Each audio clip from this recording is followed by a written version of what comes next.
seul Thierry Thérénault, on le rappelle, Jean-Michel, qui est champion de France, doublette au Jeu Provençal en 2002. Thierry Thérénault, c'est très certainement l'un des 3 meilleurs tireurs en France au Jeu Provençal. Thierry, il a un style exceptionnel.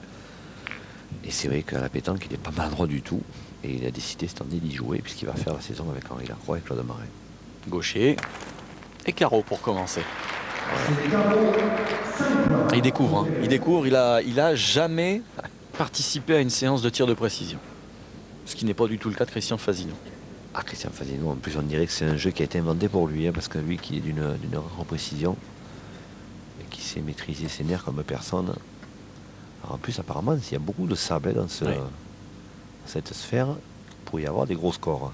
Ah ouais. Carreau également. 5 partout. Allez, 5 partout. C'est Thérénault qui a commencé à tirer. Gustave Moins a fait le déplacement.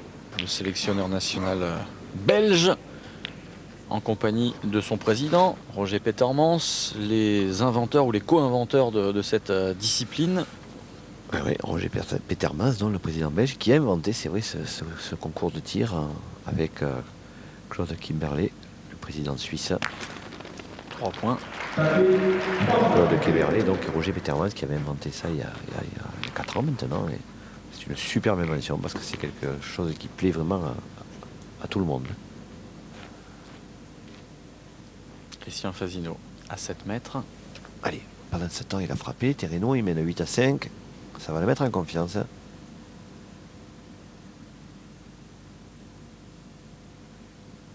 Oh là. Oh. Il est court de rien. Oh, comme vous êtes chambre. Non. Ben, c'est vrai, il a un petit peu manqué. Ouais, il a manqué la salle, quoi. Mais bon, ben, c'est rare. Hein. Ceci dit, Thierry Thérénault, il faudrait bien en profiter parce que ça n'y arrivera pas à tous les coups à Christian Fasino. Allez, pour le Varrois, il faut défrapper celle-là. 8 mètres. Ça le mettrait en confiance.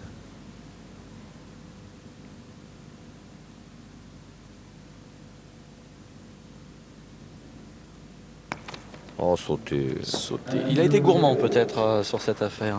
Ouais, mais d'autant que sauter sur des jeux comme ça où il y a 5 cm de sable, c'est un petit peu dommage. Hein. Aïe, aïe, aïe. Est-ce qu'il n'aurait pas laissé passer l'une de ses premières chances, là, notre ami Varrois? Parce qu'en frappant celle-là, il prenait un bel avantage.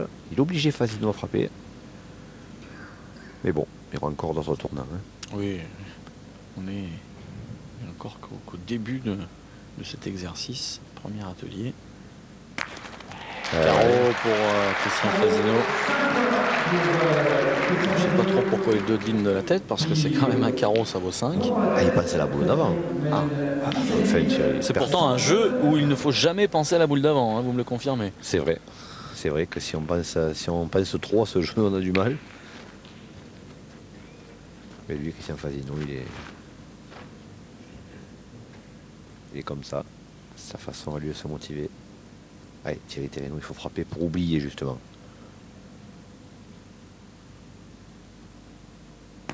Il n'a pas oublié. Courait pas droit. Courait pas droit. Il va terminer avec 8 points dans ce premier atelier. Bien visualiser la boule. 8 points, donc qu'il en soit, il va terminer derrière Fasino. Mais si Fasino frappe celle-là, il va prendre déjà un avantage.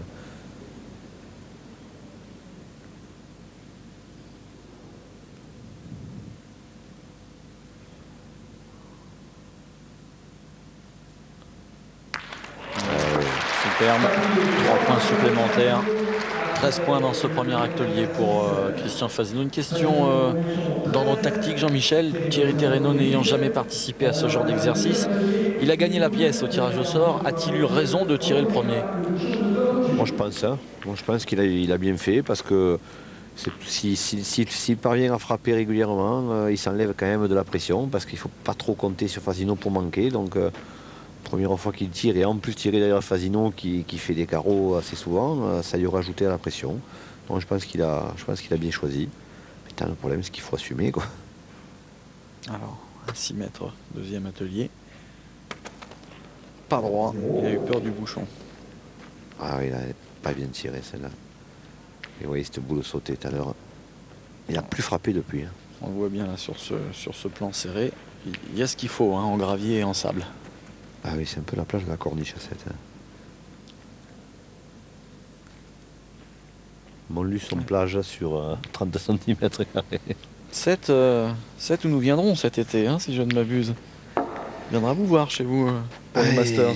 Oui, il y aura une étape du Master, ça sera le 11 juillet sur la place de la mairie. Et ça promet une belle journée de pétanque. Ouais, carreau pour Christophe Fazino, superbe.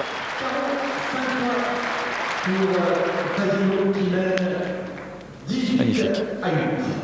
On passe à 7 mètres. Et 10 points d'avance déjà pour Fazino. Ouais, ça va vite, hein. Ça va très très vite.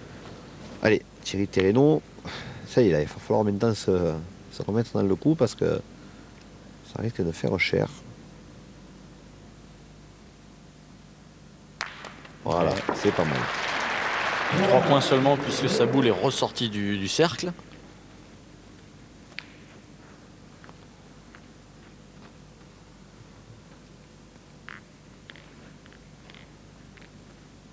« 11 à 18. » Il fait la course en tête, elle, on lui sonner. Et ça, il aime. Quand il a attrapé sa proie, il la lâche très rarement. Et... pas droit. Allez, il faut en profiter là pour Thérénault. 18 à 20.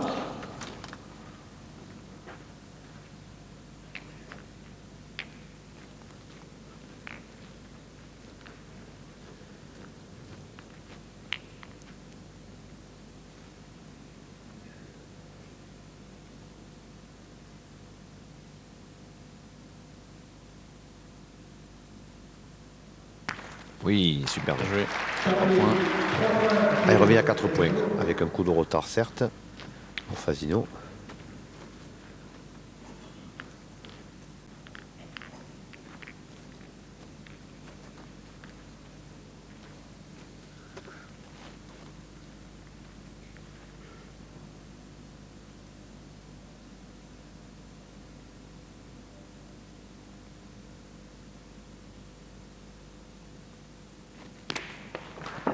Eh oui, Casquette. un point. Chiquet, 1 point.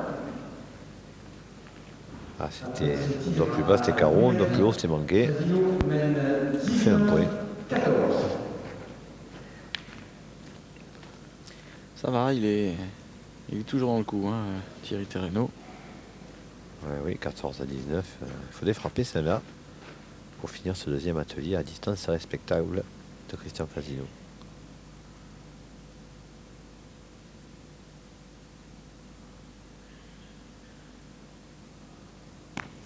Ah, un point. Un point.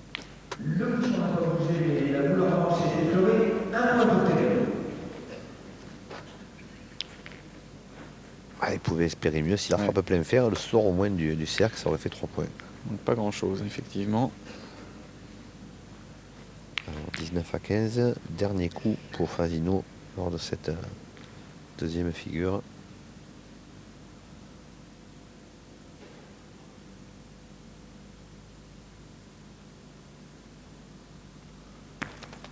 Ouais, un point. Un point aussi, hein. Ça bricole, hein. Ça bricole un petit peu. Ça doit être le froid. Deuxième atelier et sur Fazino. Montluçon mène 20 à 15 face à 20 à 15. Ça va, c'est pas dramatique pour l'instant. On attaque le troisième atelier, figure numéro 3, qui est sans doute l'atelier le plus difficile. Je ne sais pas si vous partagez cet avis, Jean-Michel. Oh oui, je ne suis pas le seul à partager cet avis, Thierry. C'est l'atelier le plus difficile, c'est un atelier de précision. Et en plus, au-delà de la précision, il y a aussi la chance qui s'en mêle parce qu'on peut parfaitement faire carreau et il suffit de toucher une des deux bouts d'à côté, ça ne fait qu'un point. Alors que si on fait carreau sans rien toucher, ça fait 5. Et ça, on ne le maîtrise pas forcément, même les meilleurs joueurs ne le maîtrisent pas forcément. Parce qu'il suffit des fois de pas grand-chose, un petit coup de poignet pour aller percuter les boules de côté. Donc c'est l'atelier le plus difficile, c'est l'atelier qui demande le plus de maîtrise et peut-être un petit peu aussi le plus de chance. Alors frapper la boule blanche sans toucher les noirs. Voilà, si le sort c'est 3 points, s'il fait carreau c'est 5 et s'il y a contre c'est 1 point. Point, là, ça devrait être même un point. Apparemment, il compte la boule bonne. Ouais, j'avais vu la noire d'abord. Bon, si. Attendez. Non. Ah, ben bravo. Bravo. Bien vu, Gustave Moès, messieurs hein. les arbitres. Un point donc pour Thierry Thérénault. Il a bien frappé la bonne et il a fait contre ensuite, donc ça ne fait qu'un point.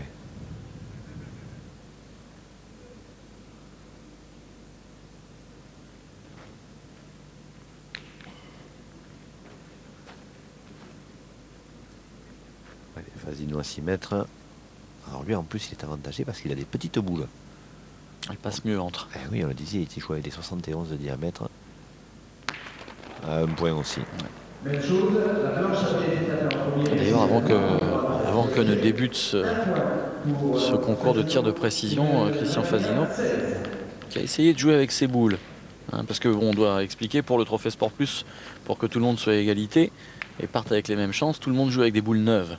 Et Christian Fasino avait quand même fait la demande pour jouer avec ses boules habituelles. Il a essayé. Bon, Thierry Thérénault n'était pas trop de cet avis-là. Hein, parce qu'il disait déjà qu'il est 10 fois plus fort que moi. Si en plus il joue avec ses boules, ça va pas aller. Et tout est rentré dans l'ordre. Oui, il n'y a pas eu de problème, ça c'est réglé. Et Voilà, l'illustration de ce que vous disiez, Jean-Michel. C'est un super carreau, mais ça ne vaudra qu'un point parce qu'il a touché la noire. Et voilà, vous voyez, juste ce petit coup de poignet qui lui permet pas malheureusement de rester bien droit, de rester dans l'axe, alors que c'était un superbe carreau. Et voilà, et au lieu de 5 points, c'est 1. Et ça change tout. Hein. Ah oui, ça change tout.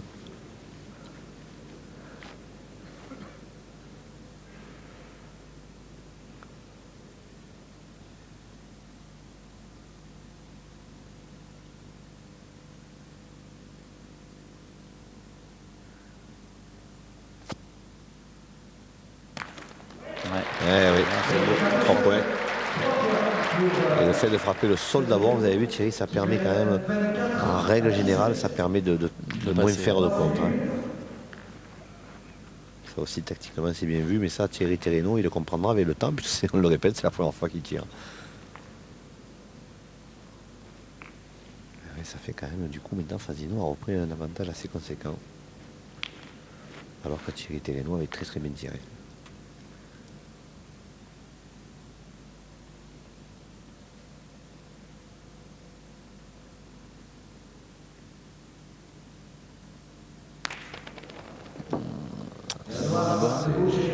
Visiblement 0, oui. Noir d'abord. Confirmation. Ouais. Ah oui, c'est la noire d'abord. Casquette sur la noire, effectivement. Ah oui.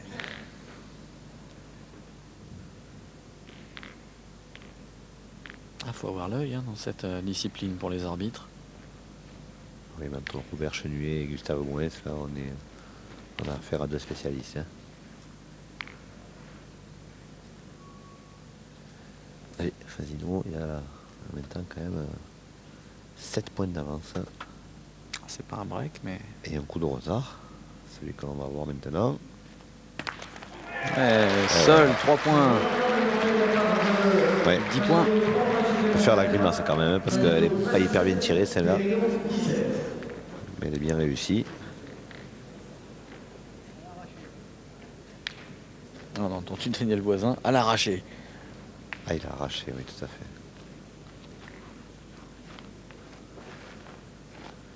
À 27 à 17.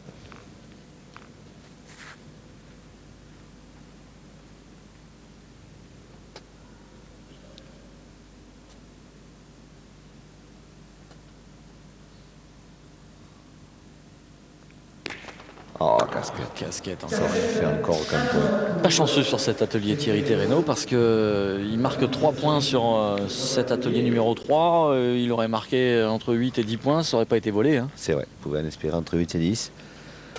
Et à la sortie, il n'en fait que 3. Et il est loin derrière, hein. Il ne reste plus que la sautée. Puis ensuite, le tir au bouchon.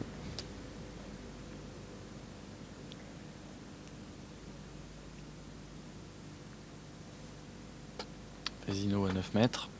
Ah, Fasino, là, il la tient sa proie. Oh, carreau derrière pour Christian Fasino, voilà pourquoi cet homme est redoutable. Superbe. Là, faut pas de coup de poignet. En revanche, pour réussir cet atelier. Voilà pourquoi Thierry Christian Fasino fait partie de ceux qui sont capables un jour de battre le record du monde de Philippe Guinté, qui est, on le rappelle, de 62, record du monde établi lors du championnat du monde à Grenoble en octobre. Et Fasino est un sérieux prétendant à ce record. Il s'y approche assez régulièrement. Et là, concernant cette finale, j'ai bien peur que les carottes soient un peu bouillies là, pour notre ami Terreno. Trop court. On est passé au 4e atelier. Pour ceux qui découvrent, il faut taper la blanche sans toucher la noire. C'est une boule à la sauter. Pas facile non plus. Ah oui, pas facile non plus. C'est un atelier, ça Thierry, qui existe depuis des décennies, parce qu'il faut savoir qu'à l'époque, il était organisé des concours de tir à la sautée, mais uniquement de tir à la sautée où il se jouait énormément d'argent. Ça se jouait donc à 10 mètres. Allons bon, on n'a pas le droit de jouer à de l'argent. Mais voilà, justement, c'est pour ça que ça n'existe plus, Thierry. Et donc, ça s'est joué à 10 mètres.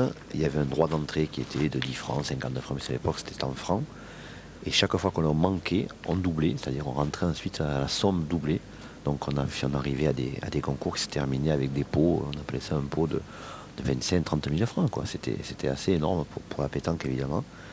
Et on a vu les joueurs manquer 7-8 fois consécutivement, et puis il suffisait de frapper la bonne ou les deux bonnes, parce qu'il valait mieux frapper double pour être sûr de remporter le pot et partir avec 30 ou 40 000 francs, comme ça en 10 minutes.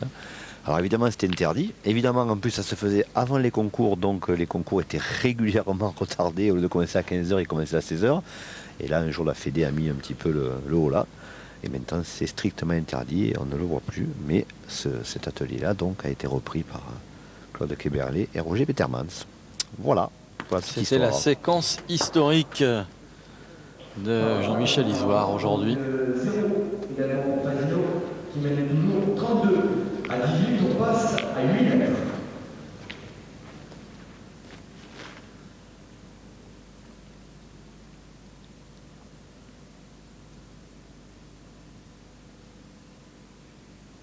Pendant ce temps, les affaires de Terreno ne sont pas rangées. Hein. Ah, il en veut à ce noir de devant. Le noir attire l'œil. Il est fâché avec ce noir de devant, il n'arrive pas à passer outre. Et son regard à la Fabrice Lucchini, notre ami Terreno. Ah, il aime bien qu'on le dise ça. Que... ça ne lui déplaît pas visiblement. Ça ne déplaît pas à madame, nous a-t-il dit, donc ça va, on continue. Pour l'instant, Lucchini il n'est pas bien là. Hein, ah oui, là, Lucchini il est un petit peu fond du saut.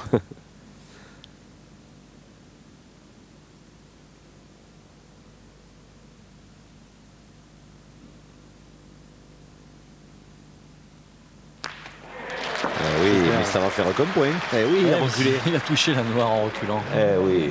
Ah mais là aussi, il peut sourire parce que là il est malheureux aussi. Regardez. Hop. Il est au moins aussi malchanceux que Terreno tout à l'heure. À peine, regardez. Eh oui. Mais il n'y a pas d'équivoque, hein. Il est bien touché. 33-18, c'est quasiment fini. Hein. Oh. Enfin, ça va vite hein, parce qu'au bouchon c'est 5 points à chaque fois. Voilà. Mais bon. Ça va être dur. On ne met pas en doute les capacités de Thierry Terreno à frapper des bouchons. Cela dit, le problème, c'est que Christian Fasino, lui, ne va pas les manquer non plus. Hein. Ah, lui, Christian Fasino, sur 4, il peut en frapper au minimum 2, hein, sans problème. Hein. Pas droit. Ah, il aura fait 0, vous vous rendez compte, sur cet atelier. Thierry Terreno, ça ne va pas arranger ses affaires. Hein. On n'a pas gagné beaucoup d'argent, lui, dans vos concours il y a quelques années. Hein. Oh là là, allez savoir. Mais il était trop jeune, c'est pour ça. Ah, c'était la grande époque de la pétanque, je dirais, comme on la vivait avant. Maintenant, c'est devenu un véritable sport et c'est quand même bien mieux. Eh bien, dites-moi, Fasino, il a fait 1 point. Hein. Terreno 0 point, Fasino 1 point sur le tir à la sautée. Ça ne les a pas inspirés, hein, cet atelier. Non. Moyennement. Hein. En direz-vous contre moi, là, cet atelier. Hein. À 0, c'est à peu près ce qu'on peut faire. Ah oui, je préfère, parce que 18 à 34, je vous le dis tout de suite, j'y vais pas, moi. Uniquement sur cet atelier. Hein. Et on va donc finir avec ce 5e atelier, le bouchon sol. qui n'est pas le plus difficile, hein, loin de là. Il a quand même été un petit peu compliqué, on l'expliquait lors des quarts de finale à Dijon il y a quelques semaines.